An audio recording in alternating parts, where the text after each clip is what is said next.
Frustrated at the end of the day. Why are you frustrated at the end of the day? ఎందుకంటే ఏదో చేసేద్దాం అనుకుంటాం కదా, ఏదో సాధించేద్దాము, ఏదో ప్రయత్నించేద్దాం, ఏదో కొత్తవి చేద్దాం అని అనుకుంటాము. కానీ స్క్రోలింగ్ లో టైం వెళ్ళిపోతుంది, మనుషులతోటి కలవటంలో టైం వెళ్ళిపోతుంది, బంధువులు అంటారు, స్నేహితులు అంటారు, అయ్యో నేను ఇంత సాధిద్దాం అనుకున్నాను కానీ సమయం అంతా ఎలా వెళ్ళిపోయిందని.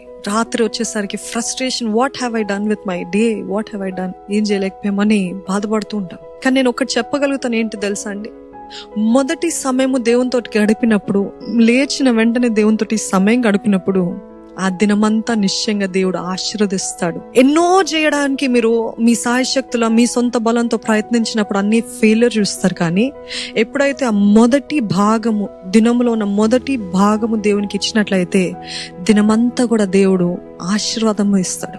ఆశీర్వాదం అంటే not just physical materialistic blessing, కానీ the peace, everything orchestrating, everything aligning, favour of God. అద్భుత రీతిగా అయ్యో ఇది ఎట్లా జరిగింది, ఇంత ఆశ్చర్యంగా ఉంది, that is the favour of God.